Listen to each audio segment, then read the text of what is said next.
All right, we're live. Welcome to Parenting with a Punch show. Your host, Amanda Hool, parentingwithapunch.com, to learn about all the ways that you can work with me. We have a special guest here tonight, Dr. Edwards. Please welcome and say hello. Hello, Hi. everybody. Nice to have you on. Thank you so much for having me. Oh, it's my pleasure. So tell us where you are located. You're located in LA. Yes. Awesome. And for anyone that would like information on Dr. Edwards, here we are. But tell me, what is it that you do out in LA? Your practice? You're an entrepreneur. You're a mom. You're a Professor. Psychologist. I kind of have my hands in everything right now. Love it. Yes, the entrepreneur thing is very new. Okay. In about a year, and it's something they don't teach you in school. But I realized that I don't really like working for people. I hear you. And I really felt like I could do more and be more active if I started my own business. That's great. Yes. And then I'm a professor at 2 different campuses, and I'm a 10-year-old.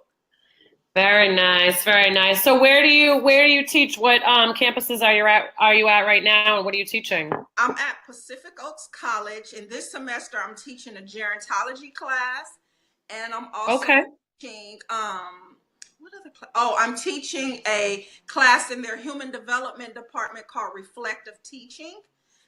And then I teach at a school called University of the West, and I'm teaching clinical and psychological treatment with adolescents, kids and adolescents, human sexuality, and I'm teaching a wellness class. Very cool. Yeah. You definitely have your hands full. You are a busy woman. I am very busy. Definitely.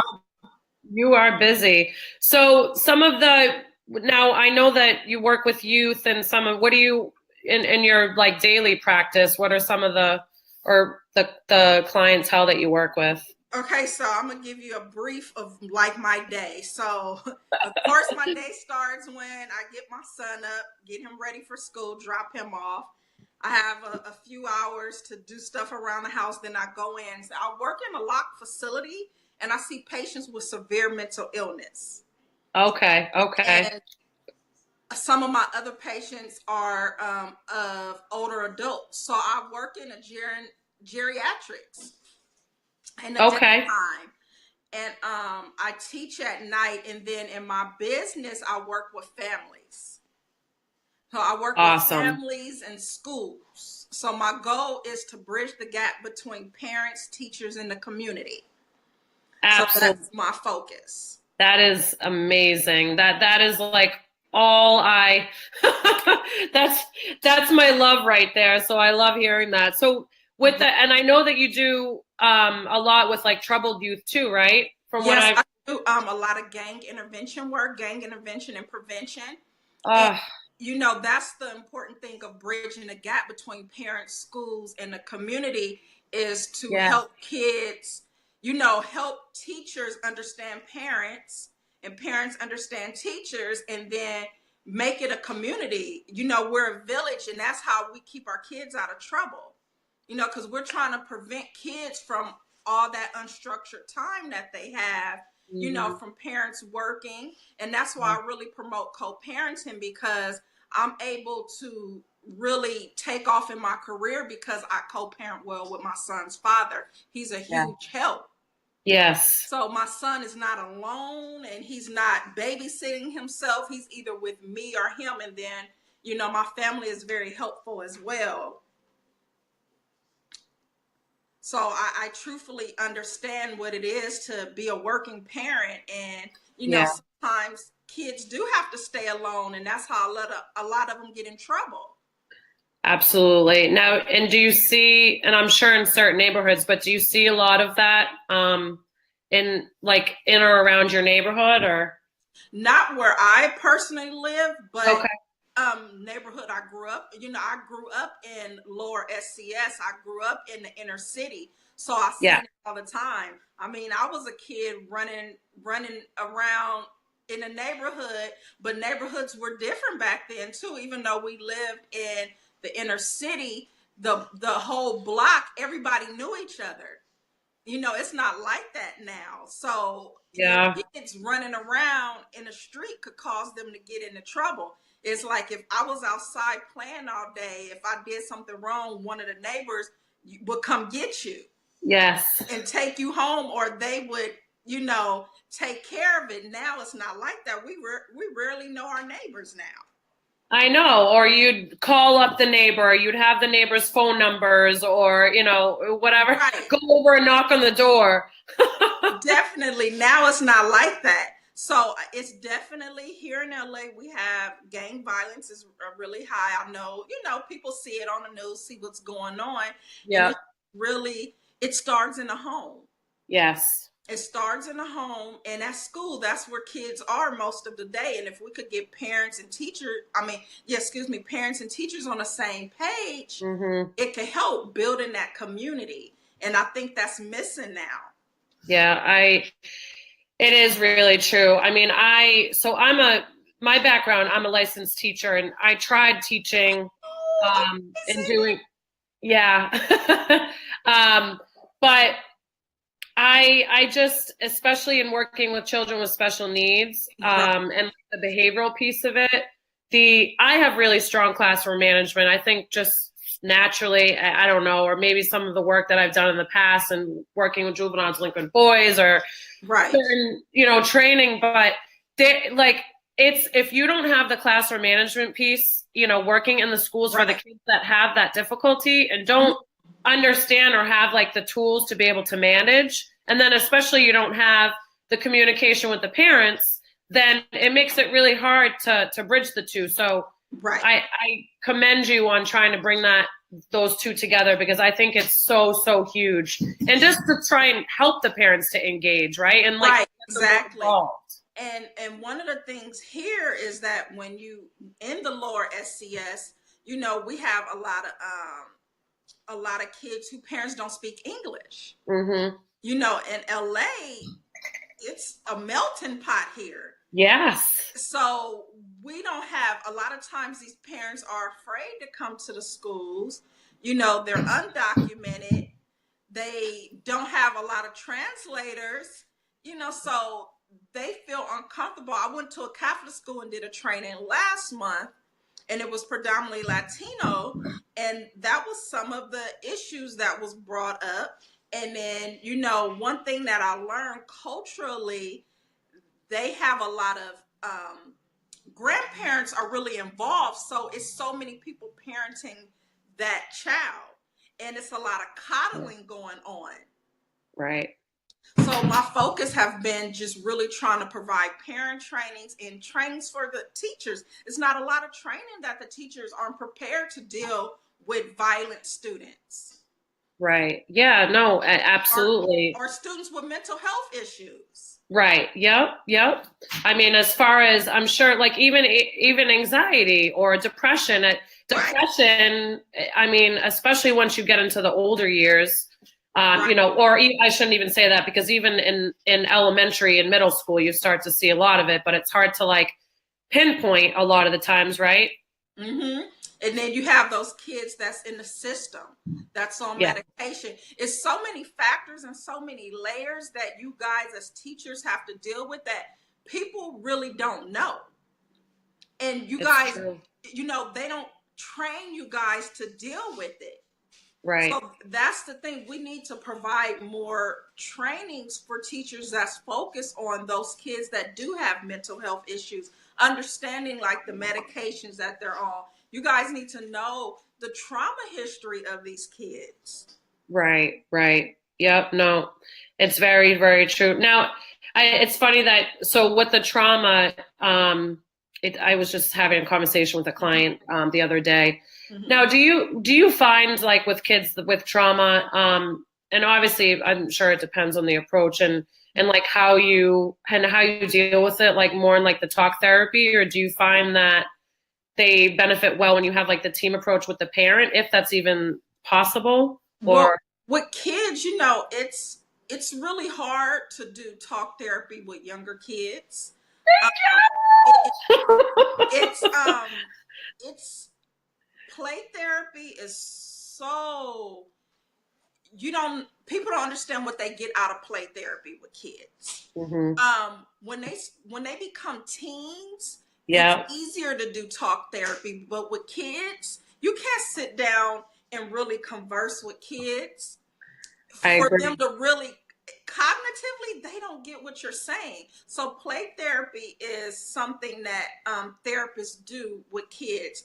In my coaching, I do a lot of activities with the kids, and because my coaching, I'm able to go in the home, Yes, in their environment. It really helps. So I may have a kid I'm working with that loves video games. I have a son, I know how to play video games. So right. whoever gets that Playing. child to talk, Yes, I will do. If we outside shooting basketball, whatever it is, we need to be prepared, because kids, they talk different. They express different than we do. different. Right.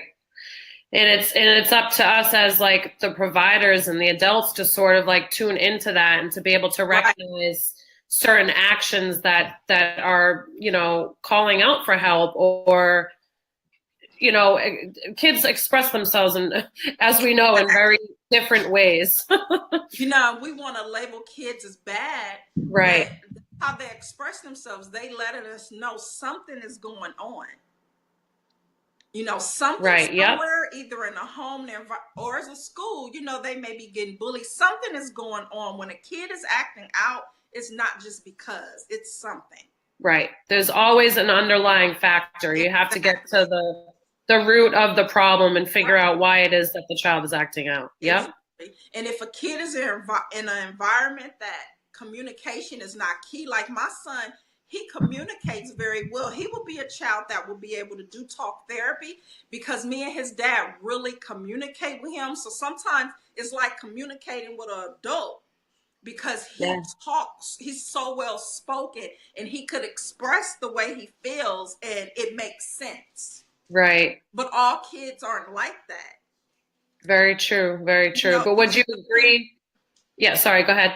It just depends on the environment. We don't talk to him like a baby. We've always done that. So he knows how to communicate with us when something is going on. Right, absolutely. And would you agree too that if you can try and promote it as early as you can in the younger years, in terms of like communicating effectively their emotions and how to handle their emotions and like express it, as opposed to getting physical, or is super beneficial? Right. One of the things I used to do with my son when he was very, very young. Yeah. And I'm not trained in somatic experience, but I know that I used to tell him, where do you feel it on your body? Where is it that, when he would be crying or he would be flustered and upset, tell mommy where you feel it. And he like, mommy, I feel it in my head. Okay, let's hold it there. Let's talk about that. So it's different things that you could do. Yeah. Them earlier on. Yes. I love that. I think I feel like I've heard and seen parents use that, like talking about, to try and recognize it in the body. But I love that suggestion and that approach, like asking, where do you feel it, and trying to like teach them, like they feel it in their stomach and it's anxiety. Right. It might be their heart. Their heart. They fast. Exactly. It's so many things that we could do. We just really have to be in tune with our children. And, and sometimes we get so busy, we always on our phones. There's so much going on now that sometimes we just have to stop. One of the things that used to really work is I take 15, 20 minutes and just talk to him, like, how was your day? What's going on? So we usually know what's going on because we also talk to him. Right. Yeah. You keep that open communication. Right. Exactly. Yeah. He's getting older, so it's like he don't want to be bothered with us. But but he's gotten so so used to it, he even be like, how was your day at work? Because he's so used to us talking about how our day was. Right, right. Yeah, that's so sweet. And believe me, when he gets older too, he's gonna not want to talk to you even more.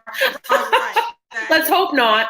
And one of the things that I definitely stress with the co-parenting is if you can make it work, really try, because raising a boy as a woman, a boy needs a man. Yeah. There's certain things that I can't teach him. So right. It was very important for, when the relationship was over with me and my son's father, for us to be able to co-parent to raise him, because I know it's certain things that I can't teach him. Right. Yep. So we have to learn to set our emotions aside for our kids. Yeah, I agree. And I'm sure, and it's hard. It's not easy.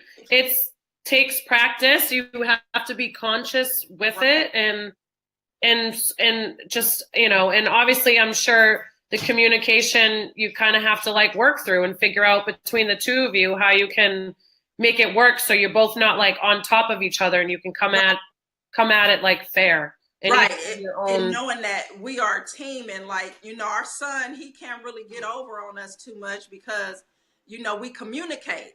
So it's no splitting. He don't go back and forth. I'm working with a family now who I can't even get them to co-parent. And it's so much splitting, because the child, he could tell dad one thing and tell mom another thing because mom and dad won't talk. Right. Now, is this a family that is married still, or are they family? They are a divorced family. Okay. But they're not talking. For a while, some years. And dad still act like it was yesterday. Yeah, he's the one that struggles to co-parent. Right. Yeah, it can be hard. And actually it's fun. Divorced families that I've worked with in the home. Sometimes it is the dad that, and I don't know if it's because the children are more full-time with mom or. Oh, it's okay. No worries. I have a dog here too. I'm surprised we haven't heard him bark at all yet. I'm new to the dog. I just let my son get a dog last month, so getting to it. Well, I have one, so believe me.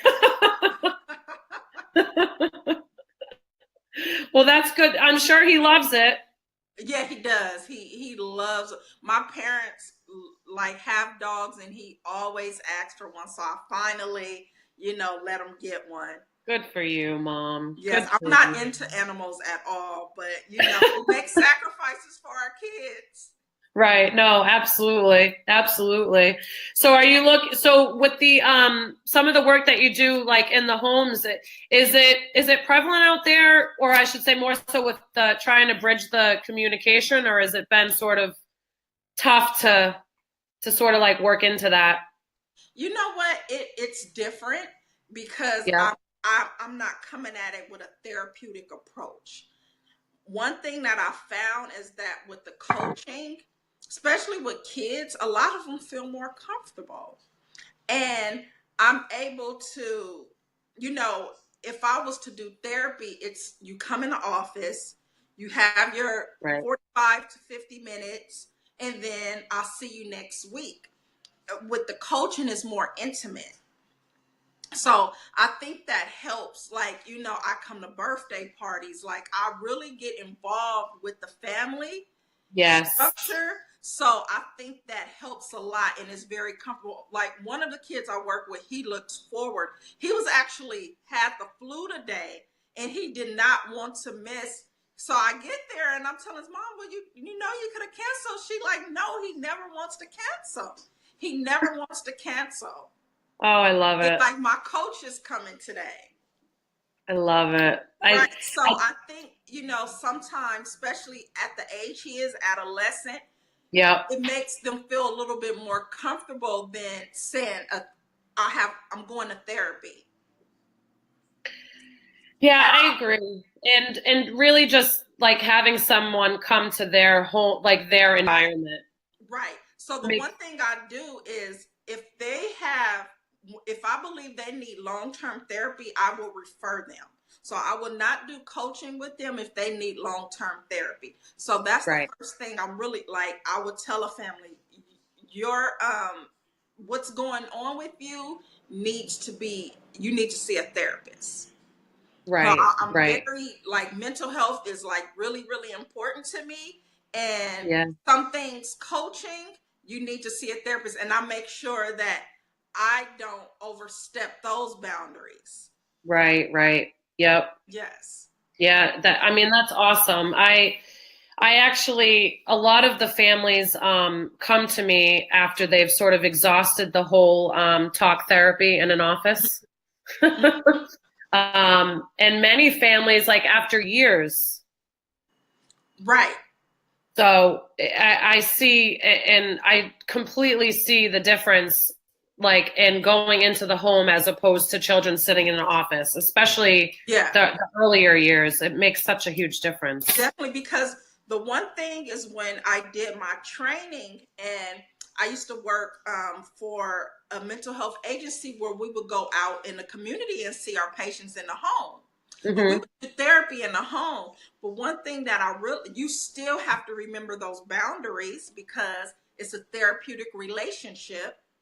So if a family is offering you dinner, you decline nicely, and things like that. Now I could come bring dinner. Sometimes I'll pick up some of the kids I work with and go eat with them. I may have the families meet me out somewhere. So it's more intimate and they feel more comfortable. But one thing is that it's hard to cut that It's hard to. relationship.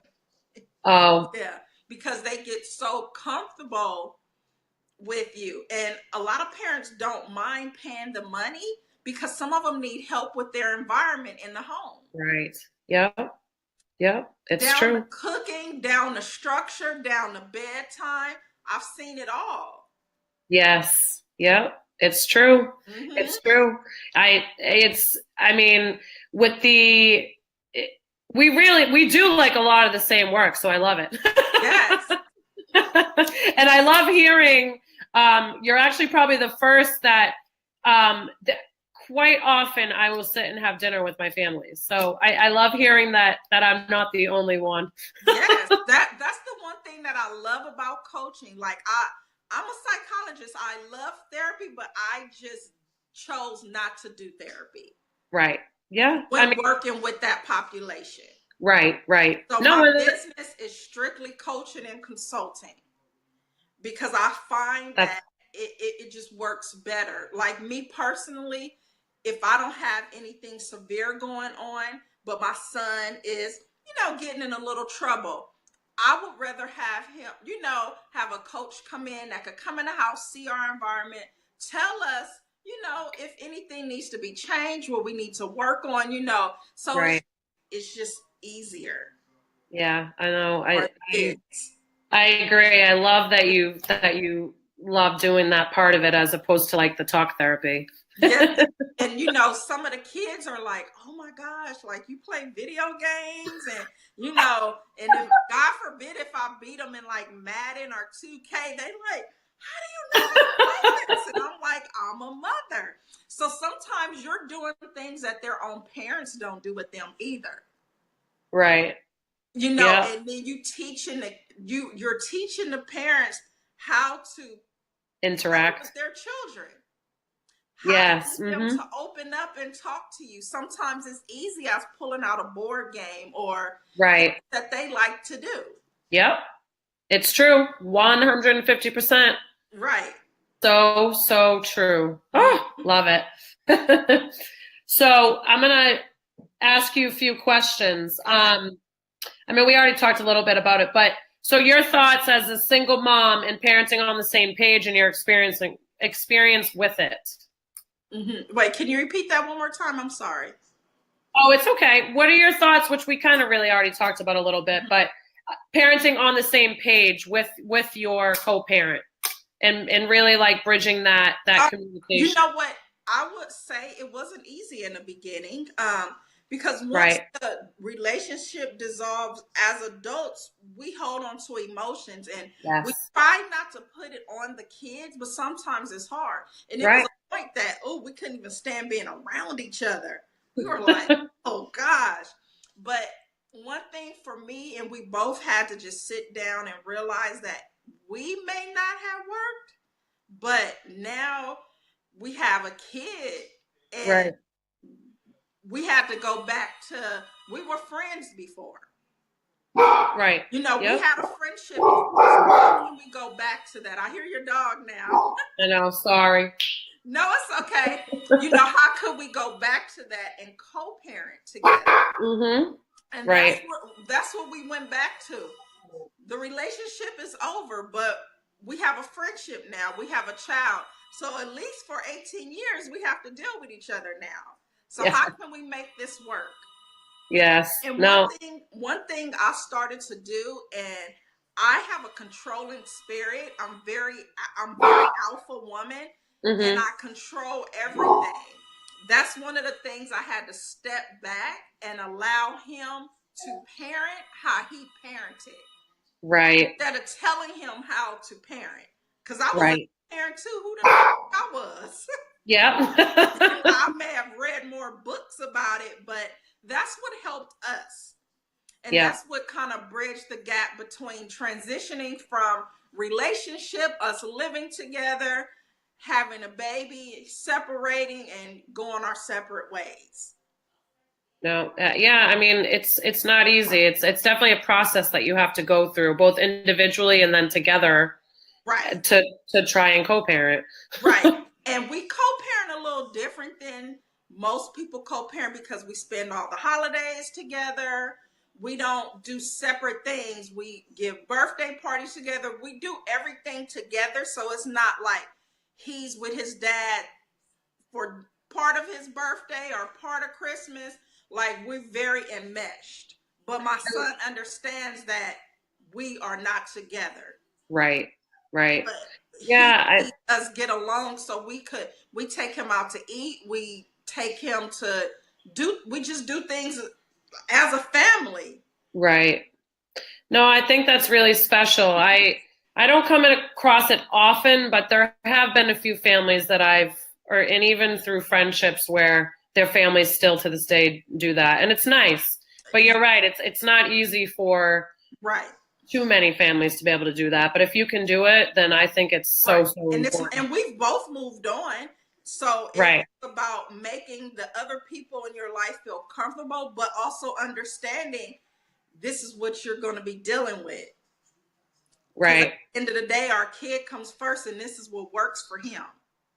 Absolutely. No, I agree. Good for you. Power to you, woman. And then what about your thoughts on communicating effectively with your son? With my son? Yeah. I touched on this a little earlier, but one of the things with him is that I never did the baby talk. Right. I always, told him to use his words, which was really, really important. And now, as he get older, kids start lying. I always know when he's lying. He's like, "Oh, Mom, you only know because you're a psychologist." I'm like, "No." As a parent, if you're paying attention to your kid, you know when they're not telling the truth. So I try to keep it to where he is comfortable enough to tell us anything. Because another thing is, kids are getting abused and they don't speak out about it because they feel uncomfortable. So we sit down and talk to him about everything. What's going on in the news? We try not to hide things from him, but we do try to keep it appropriate to his age. Of course. Right. So that's been effective for us, just really sitting down, talking. He asks 1 million questions a day. Yes, they're supposed to.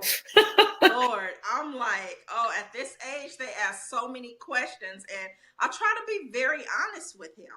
Yeah. And if it's something that, because they hear so many things at school, Yes, they He do. may come home and ask me what sex. Yeah. Oh, I'm sure.